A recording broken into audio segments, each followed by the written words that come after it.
ಎನ್ಆರ್ಪುರ ಸುದ್ದಿ ಸಮಾಚಾರಕ್ಕೆ ಸ್ವಾಗತ. ಇಂದು ಶನಿವಾರ. ನಾನು ಚಂದ್ರಮೋಹನ್ ಮಕ್ಕೀಮನೆ. ಸುದ್ದಿಗಳ ವಿವರ. ಶಿವಮೊಗ್ಗದ ಪ್ರತಿಷ್ಠಿತ ಮ್ಯಾಮ್ಕೋಸ್ ಸಂಸ್ಥೆಯು ರಾಜಕೀಯಗೊಂಡಿದ್ದು, ಇದರಲ್ಲಿ ಬದಲಾವಣೆ ತರಲು ಕಾಂಗ್ರೆಸ್ ಪಕ್ಷವು ತೀರ್ಮಾನಿಸಿದೆ ಎಂದು ರಾಜ್ಯ ಪ್ರಾಥಮಿಕ ಹಾಗೂ ಪ್ರೌಢಶಿಕ್ಷಣ ಸಚಿವ ಮಧು ಬಂಗಾರಪ್ಪ ತಿಳಿಸಿದರು. ಅವರು ಶುಕ್ರವಾರ ಪಟ್ಟಣದ ಕಾಂಗ್ರೆಸ್ ಪಕ್ಷದ ಕಚೇರಿಯಲ್ಲಿ ಸುದ್ದಿಗೋಷ್ಠಿಯಲ್ಲಿ ಮಾತನಾಡಿದರು. ಸಹಕಾರ ಸಂಸ್ಥೆಗಳು ರೈತರಿಗೆ ಹತ್ತಿರವಾಗಬೇಕೇ ವಿನಃ ಯಾವುದೇ ರಾಜಕೀಯ ಪಕ್ಷಕ್ಕೆ ಹತ್ತಿರವಾಗಿರಬಾರದು. ಕಾಂಗ್ರೆಸ್ ಪಕ್ಷದ ವರಿಷ್ಠರ ಆದೇಶದಂತೆ ಮ್ಯಾಮ್ಕೋಸ್ ಆಡಳಿತ ಮಂಡಳಿಯ ಚುನಾವಣೆಯನ್ನು ಕಾಂಗ್ರೆಸ್ ಪಕ್ಷವು ಗಂಭೀರವಾಗಿ ತೆಗೆದುಕೊಂಡಿದೆ. ರಾಷ್ಟ್ರೀಯ ಸಹಕಾರ ಪ್ರತಿಷ್ಠಾನದ ನೇತೃತ್ವದಲ್ಲಿ ಈಗಾಗಲೇ 19 ಅಭ್ಯರ್ಥಿಗಳು ನಾಮಪತ್ರ ಸಲ್ಲಿಸಿದ್ದು, ಫೆಬ್ರವರಿ 4ರಂದು ಚುನಾವಣೆ ನಡೆಯಲಿದೆ. ಶಿವಮೊಗ್ಗ ಜಿಲ್ಲಾ ಕಾಂಗ್ರೆಸ್ ಅಧ್ಯಕ್ಷ ಪ್ರಸನ್ನ ಅಧ್ಯಕ್ಷತೆಯಲ್ಲಿ ಸಮಿತಿ ರಚಿಸಲಾಗಿದೆ. ಶಿವಮೊಗ್ಗ, ಚಿಕ್ಕಮಗಳೂರು ಹಾಗೂ ದಾವಣಗೆರೆ ಜಿಲ್ಲೆಯ ಚನ್ನಗಿರಿ, ಹೊನ್ನಾಳಿ ತಾಲೂಕಿನಲ್ಲಿ ಮ್ಯಾಮ್ಕೋಸ್ ಸದಸ್ಯರಿದ್ದಾರೆ. ಚಿಕ್ಕಮಗಳೂರಿನಲ್ಲಿ ಜಿಲ್ಲಾ ಉಸ್ತುವಾರಿ ಸಚಿವ ಜಾರ್ಜ್ ಮಾರ್ಗದರ್ಶನ ಮಾಡಲಿದ್ದಾರೆ. ಮಲೆನಾಡು ಅಭಿವೃದ್ಧಿ ಮಂಡಳಿ ಅಧ್ಯಕ್ಷ ಮಂಜುನಾಥ ಗೌಡ ಸಂಘಟನೆ ಮಾಡುತ್ತಿದ್ದಾರೆ. ಇದೊಂದು ವಿಭಿನ್ನ ಚುನಾವಣೆಯಾಗಿದ್ದು, ಎಲ್ಲರಿಗೂ ಮತದಾನದ ಹಕ್ಕಿಲ್ಲ.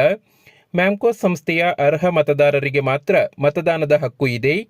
2 ಜಿಲ್ಲೆಗಳ ಶಾಸಕರು ಬೆಂಬಲ ನೀಡಲಿದ್ದಾರೆ.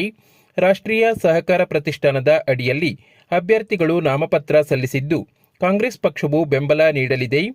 ಮ್ಯಾಮ್ಕೋಸ್ ಸಂಸ್ಥೆಯ ಸದಸ್ಯರು ರಾಷ್ಟ್ರೀಯ ಸಹಕಾರ ಪ್ರತಿಷ್ಠಾನದ ಅಭ್ಯರ್ಥಿಗಳಿಗೆ ಮತ ನೀಡಿ ಗೆಲ್ಲಿಸಬೇಕು ಎಂದು ಮನವಿ ಮಾಡಿದರು. ಈ ಸಂದರ್ಭದಲ್ಲಿ ಜಿಲ್ಲಾ ಕಾಂಗ್ರೆಸ್ ಅಧ್ಯಕ್ಷ ಡಾಕ್ಟರ್ ಕೆಪಿ ಅಂಶುಮಂತ್, ಶಾಸಕ ಟಿಡಿ ರಾಜೇಗೌಡ, ಮಲೆನಾಡು ಅಭಿವೃದ್ಧಿ ಮಂಡಳಿ ಅಧ್ಯಕ್ಷ ಮಂಜುನಾಥ ಗೌಡ, ಕೆಪಿಸಿಸಿ ವಕ್ತಾರ ರಮೇಶ್ ಹೆಗ್ಡೆ, ಬ್ಲಾಕ್ ಕಾಂಗ್ರೆಸ್ ಅಧ್ಯಕ್ಷ ಗೇರ್ಬೈಲ್ ನಟರಾಜ್, ಕೆಪಿಸಿಸಿ ಸದಸ್ಯ ಪಿಆರ್ ಸದಾಶಿವ, ಪಟ್ಟಣ ಪಂಚಾಯಿತಿ ಅಧ್ಯಕ್ಷೆ ಸುರಯ್ಯ ಬಾನು, ತಾಲೂಕು ಗ್ಯಾರಂಟಿ ಅನುಷ್ಠಾನ ಸಮಿತಿ ಅಧ್ಯಕ್ಷೆ ಚಂದ್ರಮ್ಮ, ನಗರ ಕಾಂಗ್ರೆಸ್ ಅಧ್ಯಕ್ಷ ಉಪೇಂದ್ರ ಮುಂತಾದವರು ಉಪಸ್ಥಿತರಿದ್ದರು.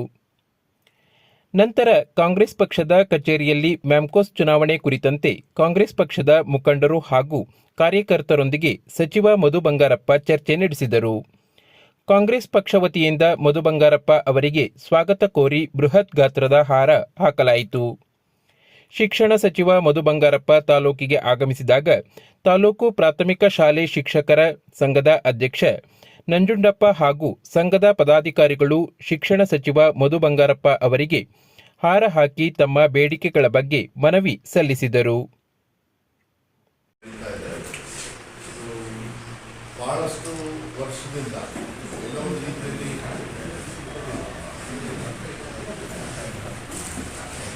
ರಾಜಕೀಯವಾಗಿ ಒಂದು ಕಡೆಗೆ ಸೇರ್ಕೊಳ್ತಕ್ಕಂಥ ವ್ಯವಸ್ಥೆ ಅದನ್ನ ಬದಲಾವಣೆ ಮಾಡಬೇಕು. ಯಾಕೆಂದರೆ ನರಸಿಂಹರಾಜಪುರ ತಾಲೂಕಿನ ಮುತ್ತಿನಕೊಪ್ಪ ಗ್ರಾಮ ಪಂಚಾಯಿತಿಗೆ ವ್ಯಾಪ್ತಿಯಲ್ಲಿ ನಡೆಯುತ್ತಿರುವ ತುಂಗಾ ತಿರುವು ಯೋಜನೆಯಡಿ ಸಾತ್ಕೊಳ್ಳಿ ಎಂಬಲ್ಲಿ ಕಾಲುವೆಯ ಕಾಮಗಾರಿ ನಡೆಯುತ್ತಿದ್ದು, ಸುರಂಗ ಮಾರ್ಗಕ್ಕಾಗಿ ಬಂಡೆಯನ್ನು ಸ್ಫೋಟಿಸುವಾಗ ಕಲ್ಲುಗಳು ಸಿಡಿದು ಸ್ಥಳೀಯವಾಗಿ ಕೆಲವು ಮನೆಗಳ ಮೇಲೆ ಬಿದ್ದು ಹೆಂಚುಗಳು ಪುಡಿಯಾದ ಘಟನೆ ಗುರುವಾರ ಸಂಜೆ 4 ಗಂಟೆಯ ಸುಮಾರಿಗೆ ನಡೆದಿದೆ. ಸಾತ್ಕೊಳ್ಳಿಯ ಕೃಷ್ಣಮೂರ್ತಿ, ಶ್ರೀನಿವಾಸ್, ಗಣೇಶ್, ಚಿನ್ನಯ್ಯ ಸೇರಿದಂತೆ ಕೆಲವು ಮನೆಗಳ ಮೇಲೆ ಕಲ್ಲು ಚೂರುಗಳು ಬಿದ್ದಿದೆ. ಇದರಿಂದ ಹೆಂಚುಗಳು ಪುಡಿಯಾಗಿ ಕಲ್ಲುಗಳು ಮನೆಯ ಒಳಗೆ ಬಿದ್ದಿದೆ. ಕೆಲವು ಮನೆಯ ಗೋಡೆಗಳು ಬಿರುಕು ಕಂಡಿದ್ದು ಯಾರಿಗೂ ಪೆಟ್ಟಾಗಿಲ್ಲ. ಜನರಿಗೆ ಗಾಬರಿಯಾಗಿದ್ದು ಪೊಲೀಸರಿಗೆ ದೂರು ನೀಡಿದ್ದಾರೆ. ಬಂಡೆ ಸ್ಫೋಟಿಸುವಾಗ ಮುಂಜಾಗ್ರತೆ ವಹಿಸಬೇಕು ಎಂದು ಸ್ಥಳೀಯರು ಒತ್ತಾಯಿಸಿದ್ದಾರೆ.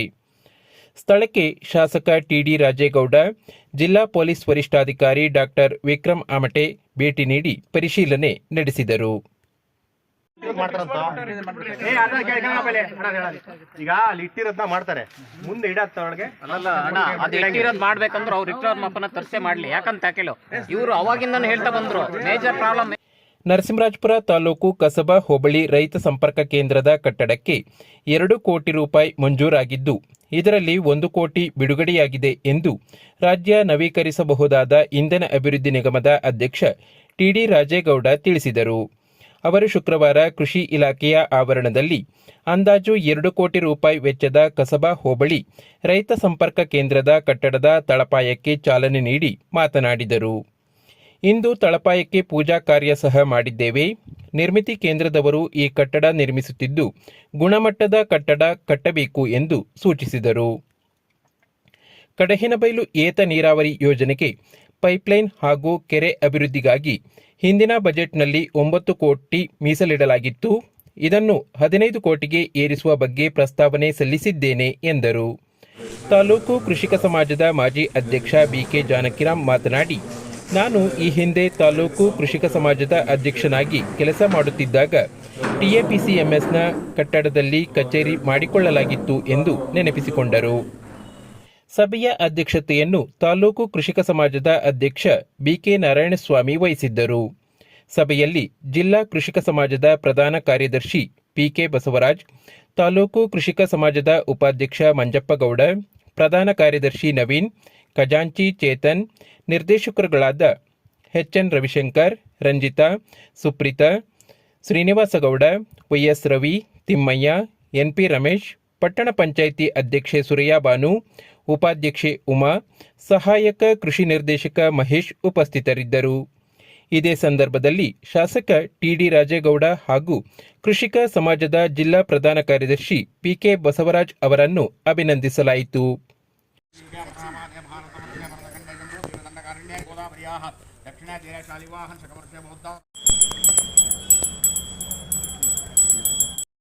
ಪ್ರತಿನಿತ್ಯ ತಾಲೂಕಿನ ಸುದ್ದಿ ಸಮಾಚಾರಗಳಿಗೆ ನೋಡ್ತಾ ಇರಿ ಎನ್ಆರ್ ಪುರ ಸುದ್ದಿ ಸಮಾಚಾರ. ವಂದನೆಗಳು.